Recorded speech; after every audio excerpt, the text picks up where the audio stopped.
At that time, 1970s, early 1980s, people thought of Jews who wanted to immigrate. They regarded them as traitors. She was my sister. Two KGB people came to our house. They found a taping machine that she was taping all the Hebrew, and that's it. It was enough. They took her to prison. My friend Barbara, who lived just up the road, said, "We've got to do something about it." You know, as I said, what could I do with 4 kids in the bath? We were 35-year-olds who were holding a hunger strike for a 35-year-old Jewess in prison in the Soviet Union. The idea was a picture tells 1,000 stories, and when we had these wonderful pictures, people read about it. We were a bunch of housewives, so that made us unique. We called the press time and time and time again. They said, more or less, go home and bake cakes, but in a nicer way. Until one of the people answering said, "Oh, it's those 35s again." And we got a name. The following morning, somebody got a call to say that Asa Palatnik's parents had been allowed to see her in prison. Well, we couldn't stop. To be really effective, we had to get under the teeth of the Soviet government. These women were a force. We tried to stay within the law, but we were probably on the edge. No one could control them.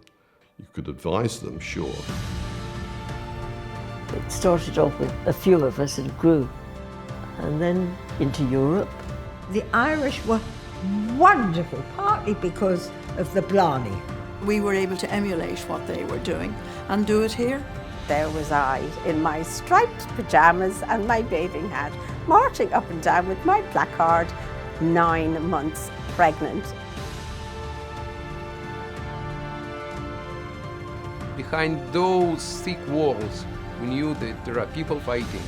If not this group of 35 women, we all will be dead.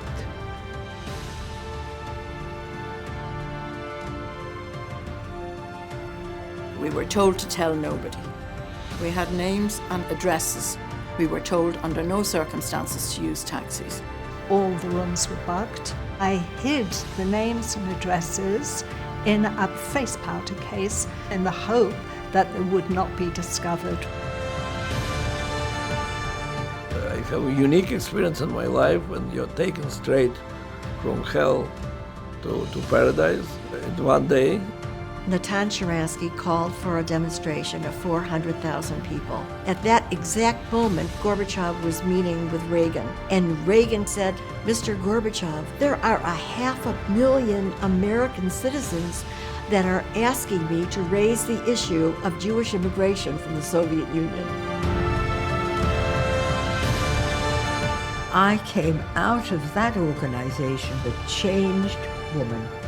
It was inspirational. It was a very, very important part of our lives. Actually, it was quite boring until the 35s came along.